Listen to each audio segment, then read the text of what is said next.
নমস্কার বন্ধুরা, রাজকন্যা রান্নাঘরে আপনাদের সবাইকে স্বাগত। আজকে আমি একটি দোকানের মতো মুচমুচে খাস্তা নিমকি রেসিপি আপনাদের সঙ্গে শেয়ার করব। তো দোকানের মতো খাস্তা মুচমুচে নিমকি কিভাবে বাড়িতে বানানো যায় সেটাই আমি আজকে ভিডিওতে আপনাদেরকে দেখাবো। তো আপনারা শুরু থেকে শেষ অবধি ভিডিওটি দেখতে থাকুন, আশা করি আপনাদের ভালো লাগবে। যেখানে আমি নিমকি বানানোর জন্য 400 গ্রাম ময়দা নিয়েছি। আর নিমকি ময়দা দিয়ে তৈরি করলেই ভালো হয়, তো আপনারাও বাড়িতে বানালে ময়দা নেওয়ার চেষ্টা করবেন।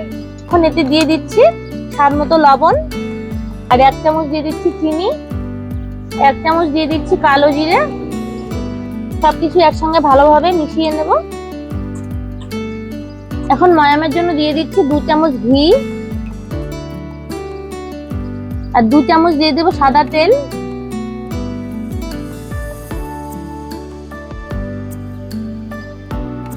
এখন ভালোভাবে ময়াম দিয়ে নেব।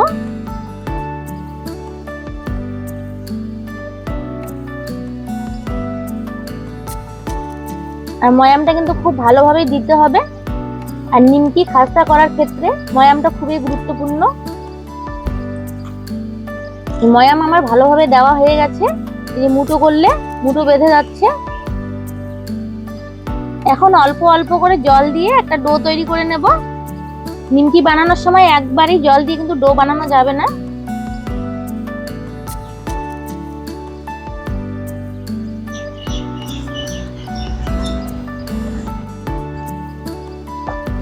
ডোটা আমার তৈরি হয়ে গেছে। আর এই ডোটা বাড়িতে লুচি রুটি যেরকম ডো বানাই সেরকম করলে হবে না, তার থেকে একটু শক্ত করতে হবে। যেরকম একটু শক্ত শক্ত করতে হবে। ডোটা এখন আমি একটা পরিষ্কার ভেজা কাপড় দিয়ে ঢেকে 15 মিনিটের মতো রেস্টে রেখে দেব। 15 মিনিটের মতো হয়ে গেছে। আর ডোটাও অনেকটা স্মুথ হয়ে গেছে। আর একটু হাতে মেখে নেব। এখন এখান থেকে লেচি কেটে নেব।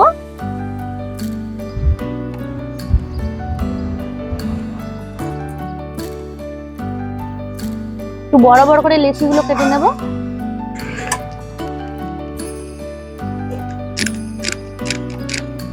এখন লেচিগুলোতে একটু আমি ময়দা লাগিয়ে বেলে নেব।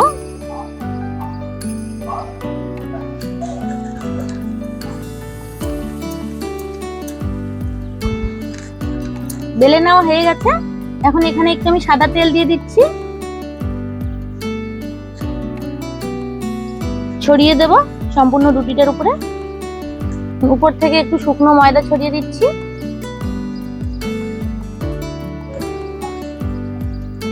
এখন রুটিটা আমি রোল করে নেব।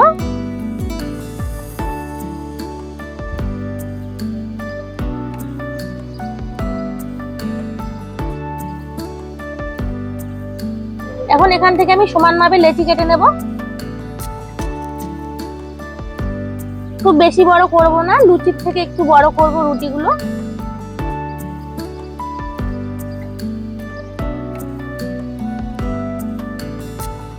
এখন এভাবে চেপে চেপে লেচি বানিয়ে রেখে দেব।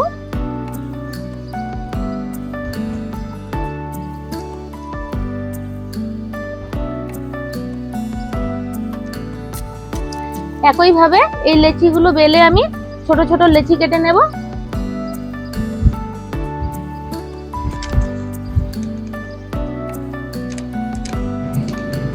রুটিটা বেলে নিয়েছি। সাদা তেল দিয়ে দেব, রুটির উপরে ছড়িয়ে দেব। শুকনো ময়দা দিয়ে দিচ্ছি, রোল করে নেব।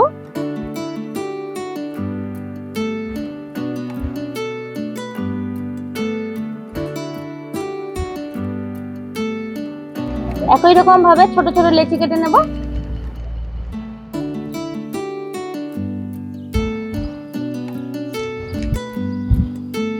সবগুলো লেচি আমার তৈরি হয়ে গেছে। এখন বেলে নেব।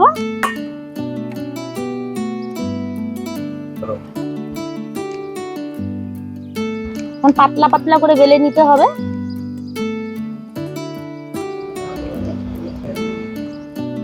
পাতলা করে বেলে নিয়েছি।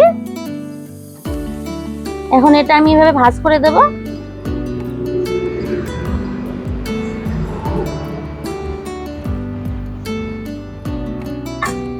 একটু চেপে দেব। তিন কোণা নিমকির শেপ তৈরি হয়ে গেল। এখন হালকা করে একটু বেলে দেব। এখন একটা কাঁটা চামচ দিয়ে এভাবে আমি ফুটো করে দেব, তাহলে ভাজার সময় নিমকিগুলো ফুলবে না। একটা নিমকির শেপ আমার তৈরি হয়ে গেল, বাকিগুলো এভাবে বানিয়ে নেব। রুটিটা আমি পাতলা করে বেলে নিয়েছি, এখন এটা আমি ভাঁজ করে নেব।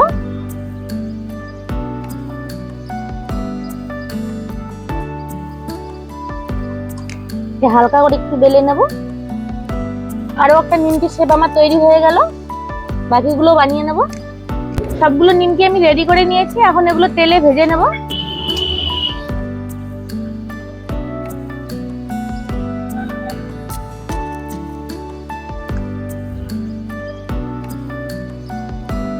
উনুন ধরিয়ে কড়াই বসিয়ে দিয়েছি, এখন নিমকিগুলো ভাজার জন্য কড়াইয়ে সাদা তেল দিয়ে দিচ্ছি। তেল হালকা গরম হয়েছে, এখন আমি নিমকিগুলো তেলে ছেড়ে দেব। তেল খুব বেশি গরম করা যাবে না।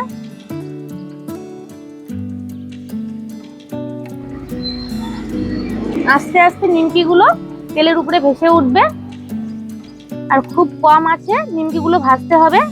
খুব বেশি জাল দিলে নিমকিগুলো উপর থেকে লাল হয়ে যাবে আর ভিতরটা কাঁচা থেকে যাবে, একদমই খাস্তা হবে না। ভাজার পর নিমকিগুলো নেতিয়ে যাবে। যে নিমকিগুলো এখন তেলের উপর ভেসে উঠেছে, এখন উল্টে দেব।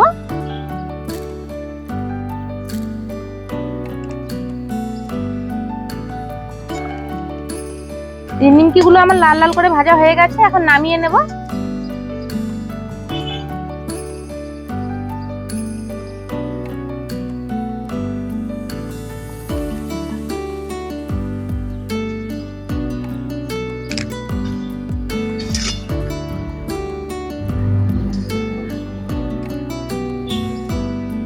বাকি নিমকিগুলো আমি একইভাবে ভেজে নেব।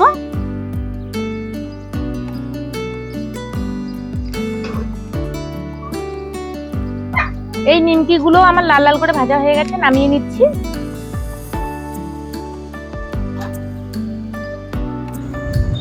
সবগুলো নিমকি আমি ভেজে নিয়েছি, আর দেখুন নিমকিগুলো কত সুন্দর হয়েছে। এই যে দেখুন কত সুন্দর খাস্তা হয়েছে। এই যে দেখুন একদম গুঁড়ো হয়ে যাচ্ছে। এই যে বন্ধুরা দেখতেই পেলেন দোকানের মতো খাস্তা নিমকি বাড়িতে কত সহজে বানালাম আমি। তো এভাবে আপনারাও বাড়িতে বানাবেন, দেখবেন খেতে খুবই ভালো লাগবে। আর এভাবে নিমকি বানিয়ে আপনারা এয়ারটাইট কন্টেনারে রেখে 1 মাসের মতো খেতে পারবেন। আর এই নিমকিগুলো চায়ের সঙ্গে খেতে কিন্তু খুবই ভালো লাগে। তো আশা করি আজকের রেসিপিটি আপনাদের ভালো লেগেছে। ভালো লেগে থাকলে ভিডিওটিতে লাইক করে দেবেন, শেয়ার করে দেবেন। আর আমার চ্যানেলটিতে নতুন বন্ধু হয়ে থাকলে চ্যানেলটিকে সাবস্ক্রাইব করে দিয়ে আমার পাশে থাকবেন। তো ভিডিওটি এখানে শেষ করছি, সবাই ভালো থাকবেন। দেখা হচ্ছে পরবর্তী কোনো রান্নার ভিডিও নিয়ে।